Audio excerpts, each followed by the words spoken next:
समझ में आया। अब चलो इसके बारे में बात कर लेते हैं, कैसे बचाव करेंगे, कैसे बचेंगे इससे। सबसे पहले तो सबसे इंपॉर्टेंट ये मास्क यूज करो, सिंपल है।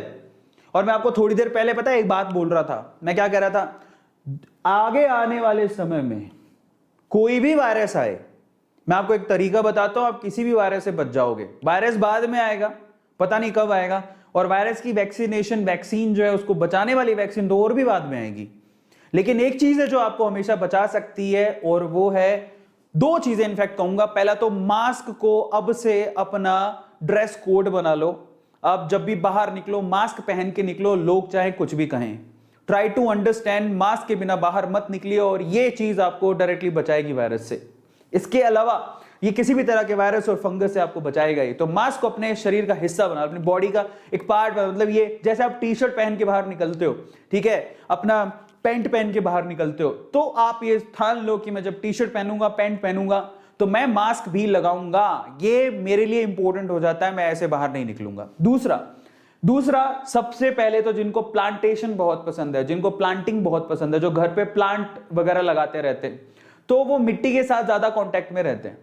और मिट्टी आपको पता है गीली होती है और उसमें फंगस होते हैं। जरा समझिए, खाद में फंगस होते हैं, मिट्टी में फंगस होते हैं, और वहां पर अगर आप बिना ग्लव्स के खाद को या मिट्टी को आप हाथ लगा रहे हो, और अगर आपकी इम्यूनिटी ठीक नहीं है, आप तो सोचेंगे चलो मैं बीमार तो हूं ही, लेकिन मैं पौधों के संपर्क में रहूंगा, पौधों के साथ रहूंगा, तो मैं बचा रहूंगा। तो आपने प्लांटेशन शुरू कर दिया, लेकिन उसी से आपको ब्लैक फंगस हो गई, क्योंकि आपने यहां पर ग्लव्स का इस्तेमाल नहीं किया। समझिए, आपके चारों तरफ वायरसेस है, एक्टिव वायरसेस है, फंगसेस भी है।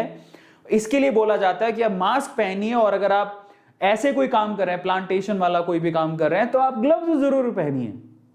ग्लव्स को पहनना बहुत ज्यादा जरूरी है, स्पेशली वेटी सॉइल के लिए बहुत ज्यादा जरूरी है। इसके अलावा सबसे इंपॉर्टेंट है, आप कहीं भी कुछ भी करके आए हैं, जरा समझिए, कुछ भी करके आए हैं, किसी भी चीज को हाथ लगाया है, खाने से पहले हाथ धोएं, खाने के बाद हाथ धोएं, हाथ लगातार धोते रहे, हाइजीन का पूरा ध्यान रखें। बस यहीं से तो सबसे बड़ी अगर समस्या का जड़ा, अगर हमें किसी भी वायरस से बचना है, अगर हमें दुनिया में कोई भी वायरस आ जाए उससे बचना है, तो दो चीजों मैं आप लोगों को कहूंगा हमेशा, एक तो मास्क हमेशा पहने, और दूसरा अच्छे से हाथ धोएं। अगर आप प्रॉपरली हाथ धोते हैं, खाना खाने से पहले, खाना खाने के बाद, कोई भी काम करने से पहले, कोई भी काम करके आप आए उसके बाद, बाहर से आए उसके बाद, मैं अगर किसी भी काम के लिए जाता हूं बाहर, तो मैं आज तो ये हो गया कि मैं प्रॉपरली नहा लेता हूं। देखिए, मैं ये नहीं कहता हूं कि सब करने से हम लोग 100% बच जाएंगे, लेकिन 99.99% तो बचे रहेंगे, जो कि बोतल्स में लिखा रहता है। तो precaution is always better than cure. आप उसका ध्यान रखिए, हाइजीन का ध्यान रखिए, और स्पेशली जब तक आपने हाथ नहीं धोया है, अगर आपने हाथ नहीं धोया है, हैंड वॉश नहीं किया है, तो उसको मुंह पे मत लगाएं। समझिए, अगर आपके आसपास नहीं है, सैनिटाइजर नहीं है, साबुन नहीं है, हाथ कैसे धोएं? इन दैट केस आप उसको मुंह पे मत लगाओ, और स्पेशली उस गंदे हाथ से खाना तो मत खाओ। प्रॉब्लम यह है कि हम लोग खाना भी बिना हाथ धोए खा लेते हैं। एक और समझ लिए समस्या कहां पर होती है। आपने क्या किया, हाथ धो लिए, लेकिन जैसे ही आप खाना खाने के लिए बैठे, तुरंत खाना आ ही रहा था, आपने मोबाइल पकड़ लिया, रिमोट पकड़ लिया, व्हाटएवर, वहां पर भी कीटाणु होते हैं, वहां पर भी वायरसेस हो सकते हैं, फंगस हो सकती है, कुछ भी हो सकता है।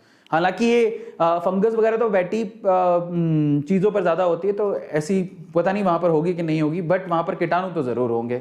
तो इसलिए कहते हैं कि अगर आपने हाथ धो लिया तो सीधा खाना खाइए, बीच में कोई चीज मत उठाइए, बहुत ज्यादा जरूरी है। उठा लिया तो फिर से हाथ धो के आइए, क्योंकि precaution is always better than cure. सबको समझ में आया? इसके अलावा मेरी रिक्वेस्ट है, आपके घर पे कोई भी अगर आपका कोई डायबिटिक पेशेंट है घर पे, तो उनका स्पेशली ध्यान रखो, उनके शुगर के लेवल को चेक करते रहो, ठीक है, बहुत ज्यादा जरूरी है। स्पेशली वो लोग जो कोविड से लड़ के आए हैं या कोविड से लड़ रहे हैं और वो डायबिटिक पेशेंट है, स्पेशली उनका तो बहुत ध्यान देने की जरूरत है, क्योंकि ये जो ब्लैक फंगस है वो स्पेशली शुगर पेशेंट में बहुत तेजी से फैलता है शरीर के अंदर। जो ब्लैक फंगस है, ध्यान से सुनिएगा, ब्लैक फंगस शुगर के मरीजों में, शुगर के पेशेंट्स में बहुत तेजी से फैलता है, बहुत तेजी से। उसको पता नहीं ऐसा क्या, एक समझो कि आप जैसे कोई चीज क्यों पनपती है, उसको खाद मिलती है, तो आप समझिए ब्लैक फंगस के लिए शुगर पेशेंट की जो शुगर लेवल है वो खाद की तरह काम करती है, और वो और तेजी से बढ़ने लगता है ना। और बहुत सीवियर कंडीशन से कई फोटो तो देखी भी नहीं जाएंगी। और स्पेशली अगर आप जब भी स्टेरॉइड यूज कर रहे हैं, तो आप ऐसे ही स्टेरॉइड यूज ना करें, इसको डॉक्टर की सलाह के बिना यूज ना करें, ठीक है, ये बहुत इंपॉर्टेंट है। डॉक्टर जब बोलेगा आपको जितनी क्वांटिटी में कहेगा, जरा समझिए, बिना डॉक्टर की सलाह के स्टीरॉइड्स ना लें। ऐसे ही केमिस्ट या किसी और के कहने से ना लें, डॉक्टर की सलाह जरूर ले लें। ठीक है, इन सब चीजों को ध्यान देने की जरूरत